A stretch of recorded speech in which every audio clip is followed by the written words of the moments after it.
Bonjour tout le monde et bienvenue pour un nouvel épisode des Indiscrets avec Nils, votre rendez-vous politique hebdomadaire sur le média. Grâce au carnet d'adresses sans égal de Nils et à sa connaissance fine de la politique française, Nils nous permet d'arpenter chaque semaine les coulisses de la politique et d'aller chasser les indiscrétions. Et on avoue, on aime ça. Allez, c'est parti.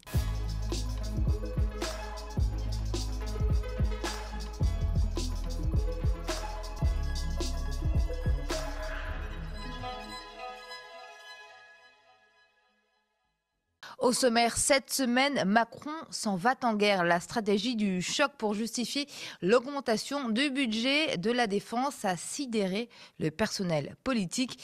Et Nice a enquêté là-dessus. En deuxième partie, on verra que le RN a faim de la conquête électorale pour les municipales. Est-ce que la gauche a déjà abandonné la bataille? On y répondra au cours de cette émission. Et puis justement, les maires tenaient leur congrès annuel à Paris cette semaine, l'occasion de revenir en détail sur les coulisses du traditionnel congrès de l'AMF. Bonjour Nils.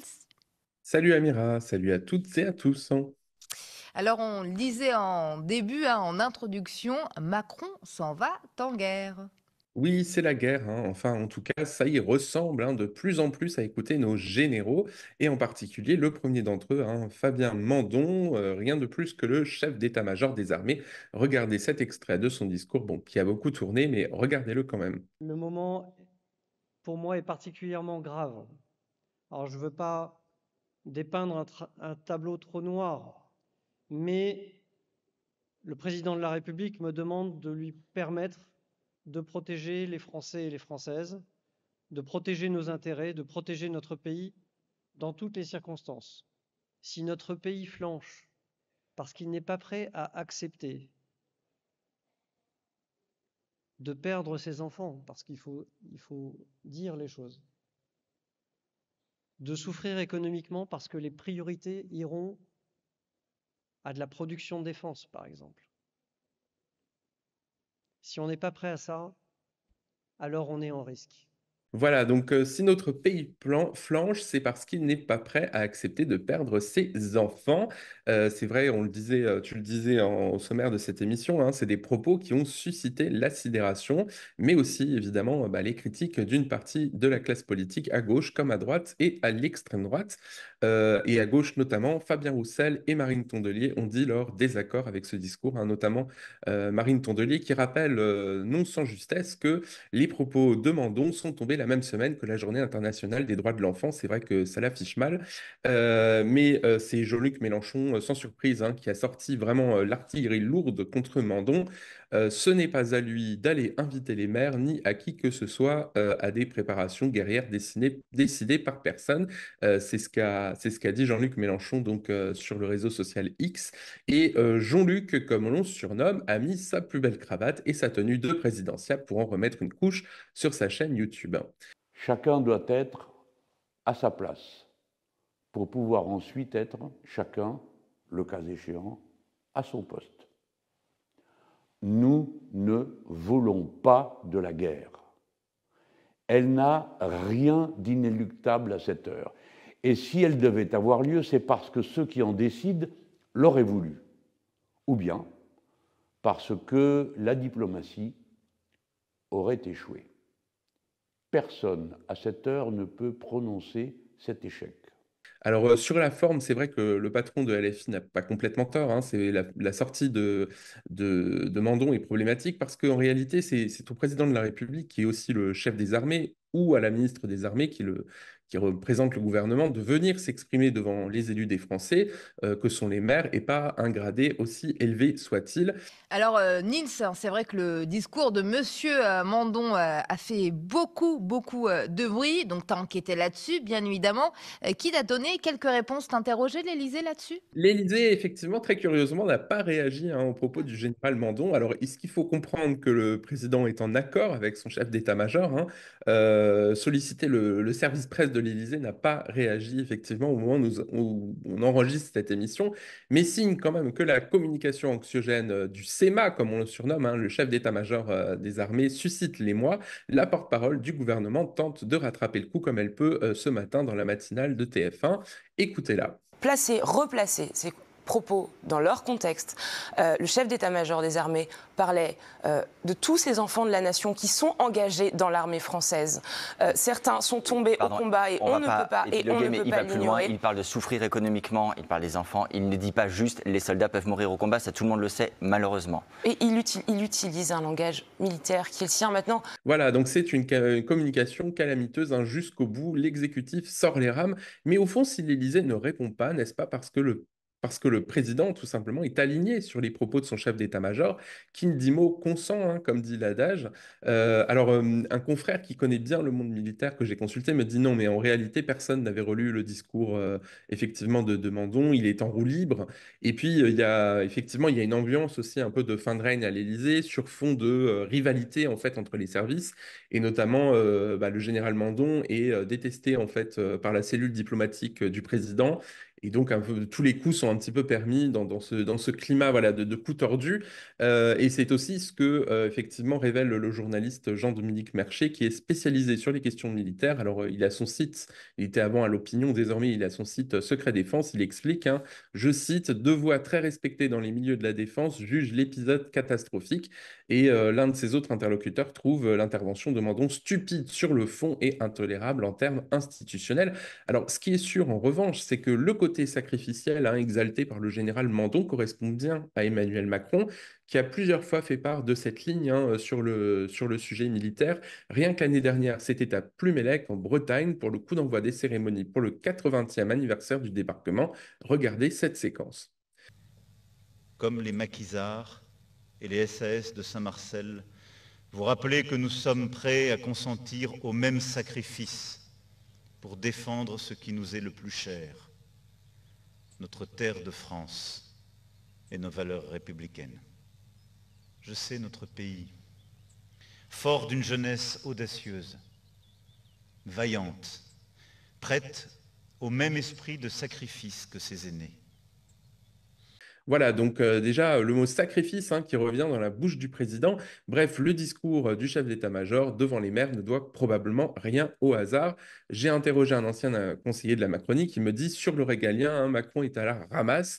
De Mulhouse, alors Mulhouse, évidemment, c'est le Covid, hein, c'est l'époque du Covid.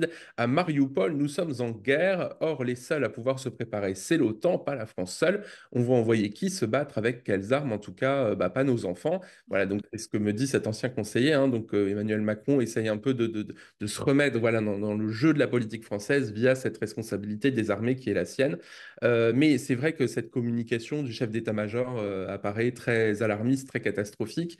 Et puis, c'est plutôt effectivement aux autorités politiques de communiquer sur le sujet, en tout cas en temps de paix.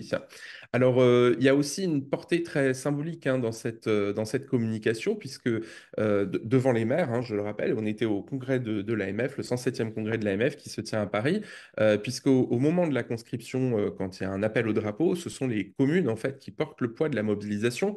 Et d'ailleurs, Amira, on le sait, hein, chaque ville et village a son monument aux morts en France en souvenir des deux conflits mondiaux. Alors, il y en a eu plus, hein, parce que la France n'a en réalité jamais cessé d'être en guerre, pas sur le territoire européen, mais voilà, sur d'autres territoires. Mais effectivement, voilà, en tout cas, les souvenirs des deux guerres mondiales restent très vivaces. Et alors, l'intervention du général Mandon est dans la continuité d'une nouvelle annonce, hein, puisque Emmanuel Macron compte réinstaurer une mobilisation sous les drapeaux, une sorte de service militaire, mais sur une base volontaire, hein. C'est ce qu'a annoncé justement l'opinion le 18 novembre, hein, donc juste avant effectivement le discours catastrophique de Mandon. Et la demande a été exprimée par Emmanuel Macron à son chef d'état-major, hein, d'ailleurs, voilà, qui était son chef d'état-major particulier jusqu'à juillet dernier, donc jusqu'à devenir celui des armées.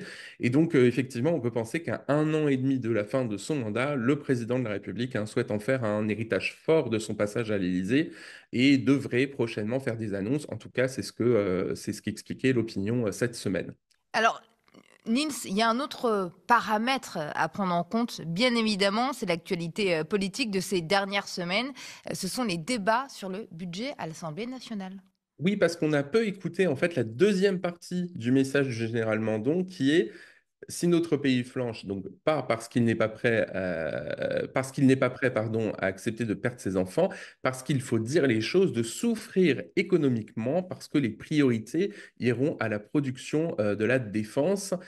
Il faut en parler dans vos communes. Voilà, c'est ce qu'a déclaré le général devant les maires. Alors souffrir économiquement, eh bien, c'est accepter les sacrifices financiers pour financer un potentiel conflit et ses conséquences. Et ça tombe bien, puisque pour la défense en tout cas, puisque le projet de budget actuel, qui est débattu au Parlement, on le rappelle, avec de grandes difficultés, prévoit une hausse de la dotation à la mission défense de 6,7 milliards d'euros en 2026 pour atteindre 57,1 milliards d'euros. Et oui, Sébastien Lecornu a fixé les plafonds des crédits pour chaque ministère et seul le budget du ministère des Armées connaît une augmentation substantielle cette année, ce dont s'est félicitée la ministre Catherine Vautrin, la ministre des Armées, la semaine dernière sur Télé Bolloré. Écoutez-la. L'année dernière, vous vous souvenez ce qui s'est passé, Oui. il n'y a pas eu de budget, ça veut dire qu'on a pris 3 mois de retard. Mais avec une loi spéciale, Non, mais la loi de il y a une continuité. Qu'est-ce que c'est la loi spéciale?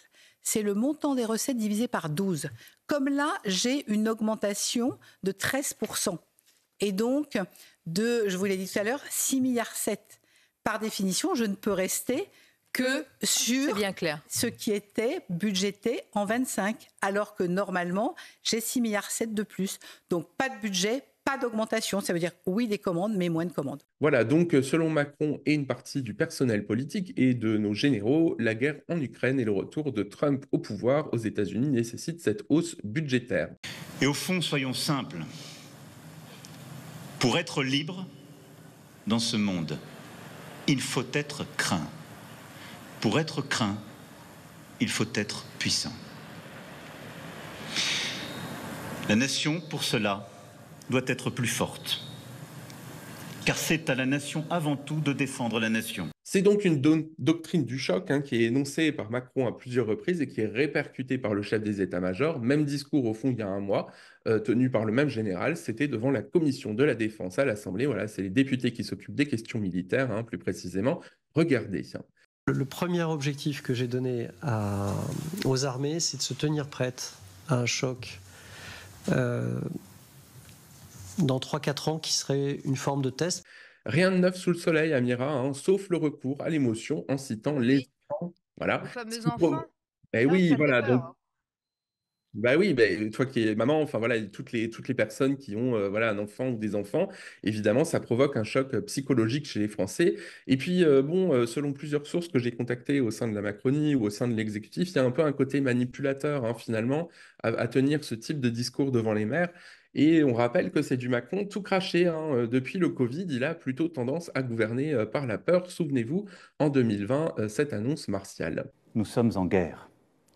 Toute l'action du gouvernement et du Parlement doit être désormais tournée vers le combat contre l'épidémie. De jour comme de nuit, rien ne doit nous en divertir. C'est pourquoi j'ai décidé que toutes les réformes en cours seraient suspendues, à commencer par la réforme des retraites. Voilà, Alors, j'ai évidemment contacté une source qui connaît bien les questions militaires et qui m'explique que c'est évidemment aussi un signal envoyé aux parlementaires pour épargner les budgets des armées, des coupes claires au cours des débats au Parlement. En fait, il y a 2 temps dans cette intervention, ou 2 coups, pour reprendre la métaphore militaire, pour filer la métaphore. Le coup à courte portée qui est tiré aux maires et à celui à longue portée qui est tiré aux Français, aux parlementaires. Les parlementaires représentent le peuple. C'est ce que m'explique un conseiller politique à qui j'ai demandé son avis sur cette intervention. Et en filigrane, en fait, qu'est-ce qu'on peut dire derrière, pour aller encore plus loin sur cette intervention? Il y a la question finalement de l'acceptabilité du budget des armées qui est défendu par le président et son gouvernement. Puisque, évidemment, il y a toujours une crainte en ce moment du côté de l'exécutif, que ce soit Emmanuel Macron ou Sébastien Lecornu, c'est que le gouvernement tombe sur le budget. Il y a toujours un risque, même si les socialistes, a priori, ont mis de l'eau dans leur vin et ont participé à l'élaboration du budget, mais il y a quand même un risque. Et donc, il y a cette phrase choc qui est lancée par le chef d'état-major des armées dans ce contexte politique. Voilà, donc c'est un petit peu, c'est une manière finalement de chercher à mettre la pression sur les élus. Et puis, il y a une dernière raison probablement à cette sortie qui est évidemment moins avouable pour le président car elle est plus politicienne. Macron cherche une fois de plus à frapper hein, les esprits parce que c'est une manière de mettre en scène en fait le récit de sa présidence avant la fin de son quinquennat en 2027. Et finalement, la sécurité du pays, c'est le domaine réservé du président. Alors, pas sûr toutefois que cette nouvelle polémique sur fond de communication anxiogène serve son futur bilan. Alors, Nils, ce discours hein, du général Mandon, c'était devant les maires. Justement, on va parler des prochaines élections municipales. Et il y a un parti politique qui se sent poussé des ailes, c'est le Rassemblement national. Dis-nous tout. Bah, la gauche semble plutôt résignée, ou en tout cas une partie de la gauche, hein. Il y a une petite phrase de Ruffin qui a fait beaucoup parler cette semaine à propos voilà, effectivement de la percée, ou en tout cas de la percée sondagière du Rassemblement national pour les municipales. Et alors, le patron du Mouvement Debout a dit ça sur Inter. Écoutez-le. On va pas se la raconter. Il y a quasiment une victoire annoncée de l'extrême droite avec une entrée de Marine Le Pen ou Jordan Bardella à l'Élysée. Nous avons pour devoir, dans les quelques mois qui nous restent, de venir étonner la catastrophe. Je veux dire, c'est pas Raphaël Glucksmann, Olivier Faure, Marine Tondelier, François Ruffin, Jean-Luc Mélenchon, vous pouvez mettre tous les noms qui vont y arriver. Ma conviction, c'est que le seul chemin pour y parvenir, ça sera les gens, le peuple, les citoyens. Voilà, donc comme toujours avec François Ruffin, il y a de la joie, hein, comme on va dire. Alors cette intervention a été charriée hein, par une partie de la gauche, notamment LFI, pour tout vous dire. Ses anciens camarades hein, lui ont répondu parfois avec un humour un peu grinçant sur les réseaux sociaux. Hein. Voilà, François, contente-toi de regarder le foot. Mais enfin, un soutien, ouais, oui, c'est un peu, bah, ils ont des rapports qui sont un petit peu entre chien et chat, hein, forcément. Mais un soutien de Ruffin m'explique que l'ex-insoumis n'a pas voulu démobiliser la gauche, hein, au contraire, mais je cite, faire un constat de lucidité. Voilà, et c'est pas complètement faux non plus de dire que le RN, en tout cas, je le disais dans les sondages, a le vent en poupe médiatiquement. Le parti d'extrême droite enregistre désormais de puissants soutiens. Les grands patrons semblent fricoter de plus en plus avec le RN. Hein. Bolloré, Xavier Niel, pour ne citer que les plus connus. On en a parlé il y a 3 jours sur le média en recevant notre confrère de l'Humanité, Florent Ledu, et notamment le dirigeant du MEDEF, Patrick Martin, qui était pourtant soi-disant contre le RN, en tout cas sur le plan économique, n'a pas hésité à donner des gages à Jordan Bardella en septembre dernier, après les universités d'été de son mouvement, le plaçant dans le trio de tête des personnalités politiques les plus conscientes des périls économiques. On en avait aussi parlé dans cette émission. Voilà, en tout cas, Bardella est en pleine tournée promotionnelle hein, avec son bouquin. Et ça dessine en fait la tournée promotionnelle qu'il fait en fait à travers toute la France dessine en fait la carte des ambitions électorales du RN. Hein. Il y a les fiefs évidemment qui ont été conquis en 2020, Bray-la-Buissière dans le Pas-de-Calais, Moissan dans le Tarn-et-Garonne, mais aussi Perpignan bien sûr, des villes érigées en vitrine hein, du parti d'extrême droite malgré des bilans très moyens, notamment à Perpignan géré par Louis Alliot. Hein, la presse, notamment nos confrères locaux de la Semaine du Roussillon, pointe une gestion financière catastrophique, une insécurité grandissante et une ville en panne de projets avec des acteurs culturels et de solidarité asphyxiés.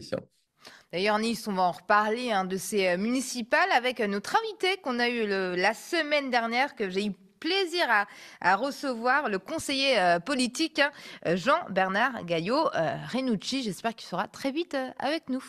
Oui, et d'ailleurs, Jean-Bernard Gaillot-Renucci habite à Perpignan, il connaît bien le sujet et enfin, je lui ai posé la question pour cette émission hein, sur la gestion du maire RN de Perpignan et il m'a dit avec son ironie habituelle, Louis Alliot aurait assez peu de temps à consacrer à sa ville vu le temps qu'il doit consacrer à sa défense dans le procès en appel des assistants du RN au Parlement européen. En tout cas, à chaque étape, Bardella, fort de son succès en librairie, hein, 35 000 exemplaires vendus en 2 semaines, est accueilli par des centaines d'admirateurs lors d'interminables séquences de dédicaces qui sont organisées par son éditeur Fayard, hein, qui appartient à Vincent Bolloré. Alors, on le voit là à l'écran, mais je vous épargne la musique triomphaliste hein, de la vidéo de propagande. Mais j'ai échangé quand même avec une consoeur à Marseille qui m'a confié avoir été impressionnée par la ferveur de ses fans. Voilà, parce qu'effectivement, il est aussi passé par Marseille. Et par contre, ses réponses à la presse sur place sont jugées très creuses, enfin, en tout cas, qui manquent vraiment de fond. Et c'est probablement l'un des points faibles, évidemment, outre la candidature raciste, etc., du Rassemblement national. Le manque de fond est probablement l'un des points faibles de Jordan Bardella, en tout cas identifié pour la présidentielle. Alors, l'objectif du RN, il est clair et il s'affiche sans complexe, hein, plus de 600 listes, hein, en tout cas, ils veulent présenter plus de 600 listes aux municipales, soit 100 de plus qu'en 2020, pour capitaliser sur les dernières législatives. Le RN à Perpignan, à Marseille, tu viens de nous le dire, on va descendre encore un peu plus bas, en Corse également.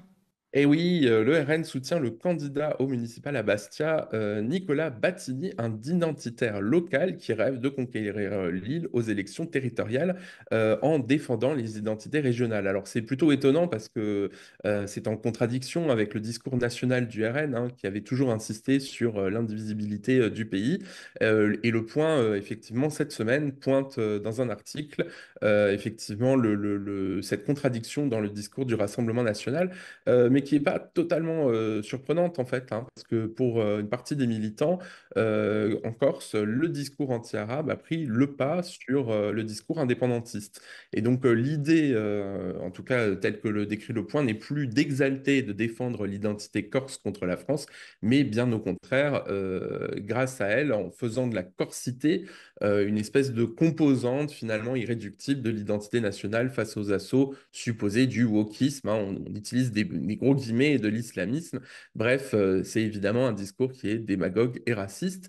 Et que dire de Hénin Beaumont, hein, si on remonte cette fois tout au nord, voilà, dans la ville RN, hein, effectivement, où il y a également un maire du Rassemblement national, Steve Briois, qui ne cesse d'insulter ses opposants locaux, et notamment Marine Tondelier, hein, la patronne des écolos, cette semaine encore, qui est conseillère municipale locale et qui l'a traité de taliban, Khmer vert, Attila, et puis évidemment tout ça avec des insultes sexistes à la clé, hein. Voilà, donc sacrée vitrine en tout cas du Rassemblement national. Le Rassemblement national qui capitalise bien évidemment sur les divisions de la gauche. Oui, et peut-être qu'en cela, Ruffin n'a pas complètement tort, hein. La France insoumise, par exemple, semble décidée à présenter des candidats dans les villes, quitte à faire perdre le PS et peut-être à faire triompher le RN. En tout cas, c'est ce qu'expliquent les adversaires de la France insoumise à gauche. À Montpellier, par exemple, effectivement, les insoumis présentent un candidat. Alors, c'est vrai aussi que le maire PS de la ville actuelle, Michael Delafosse, n'a jamais hésité à critiquer Mélenchon avec des termes assez forts, assez virulents, et notamment sur le communautarisme supposé de Jean-Luc Mélenchon. À Paris, c'est Sophia Chikirou, on l'a dit, je crois, la semaine dernière, qui est candidate déclarée et qui a dans son viseur son collègue socialiste à l'Assemblée, Emmanuel Grégoire, ancien premier adjoint d'Anne Hidalgo, plus que Rachida Dati, hein, pour le moment, en tout cas dans ses discours. Et puis à Marseille, on a effectivement Delogu qui a été choisi pour porter les couleurs insoumises. Alors, figure truculente ou controversée de la France insoumise, chacun se fera son idée. Mais en tout cas, du côté de la majorité actuelle, le PS dénonce une candidature irresponsable. Alors évidemment, la France insoumise n'est pas d'accord, hein. Pour Manuel Bompard, les municipales sont des élections à deux tours. Et à Marseille, notamment, il n'y a aucune hypothèse, je cite, dans laquelle aucune liste de gauche ne figure au second tour. En tout cas, on ne peut que le souhaiter pour la France insoumise, hein. On se souvient de l'échec retentissant de Louis Bouillard à Villeneuve-Saint-Georges lors de la municipale anticipée en février dernier. Et en attendant, les maires déjà élus étaient en congrès cette semaine. Et bien évidemment, tu as recueilli encore quelques indiscrétions sur cette actualité. Oui, alors heureusement pour les maires, il n'y a pas eu seulement le discours catastrophique du chef d'état-major des armées, Mandon, dont on a parlé en début d'émission. Il n'y a pas eu seulement le Rassemblement national qui a fait assaut d'amabilité envers eux. Il y a aussi eu voilà, ce congrès de l'AMF, porte de Versailles à Paris. Alors, c'est un peu l'équivalent de la réunion des druides, hein, dans la forêt des Carnutes dans Astérix et Obélix. J'adore ta métaphore. Voilà, sauf que contrairement à la BD, même les non-élus peuvent entrer et assister au débat, et notamment les journalistes et les lobbyistes. Et c'est pas un hasard, cette année, figurez-vous, on m'a fait remonter que le stand des chasseurs, de la Fédération des chasseurs, était particulièrement bien doté. Voilà, magnifique stand, hein, probablement l'un des plus perfectionnés du salon. Et la Fédération des chasseurs proposait aux maires intéressés de mettre des tenues de chasse, hein, notamment, voilà, tout en glissant évidemment des éléments de langage sur son manifeste de la chasse. Alors on le voit récemment ces dernières années, c'est un peu la marotte de la Fédération des chasseurs. De quoi s'agit-il? Il s'agit d'obtenir de nouveaux pouvoirs de chasse de la part des maires, hein, tout simplement, mais aussi des préfectures, avec un projet de police rurale des chasseurs. Alors, police rurale des chasseurs, dit comme ça fait très bucolique, mais curieusement, on est plus effectivement sur la protection des chasseurs et la sécurité des chasseurs que sur la sécurité de la chasse pour les citoyens, voilà, qui seraient à proximité. Et on sait que il y a des accidents de chasse, malheureusement, qui alimentent souvent tragiquement la rubrique des faits divers.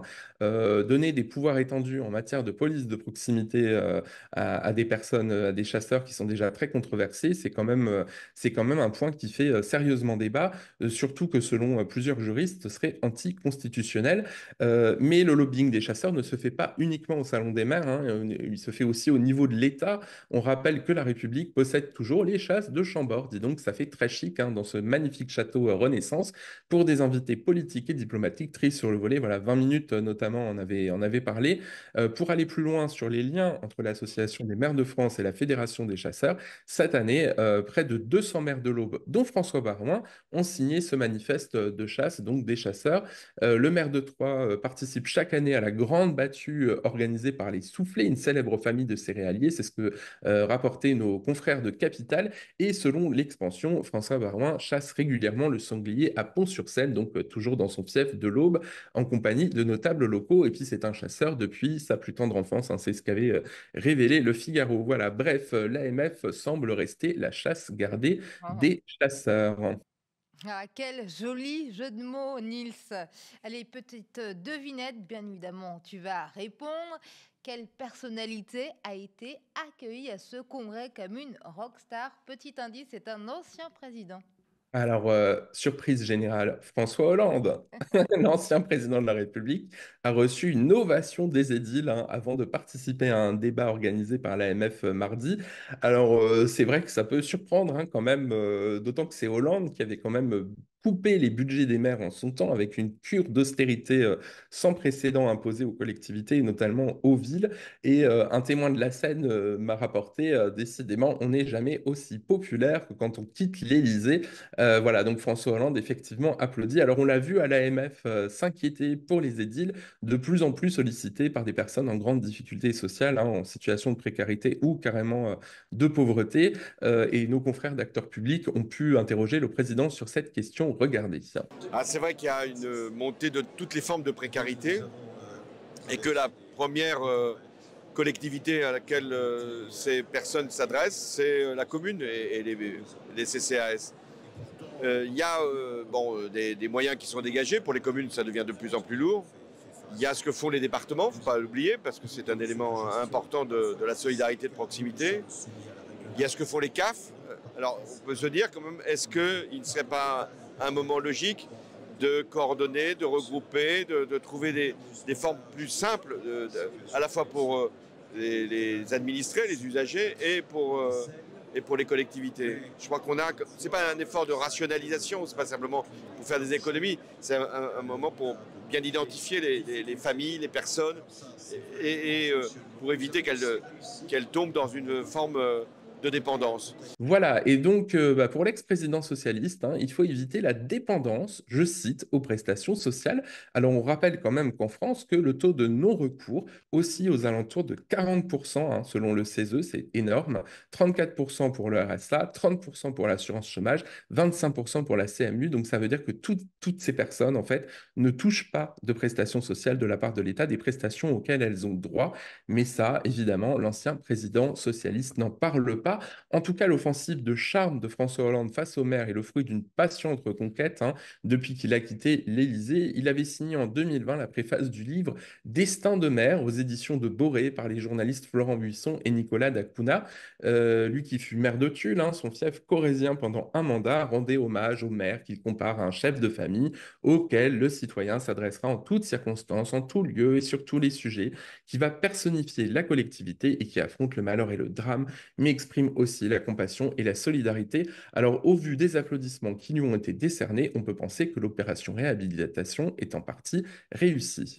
Merci Nils pour toutes ces indiscrétions. On se donne rendez-vous vendredi prochain. À la semaine prochaine, Nils.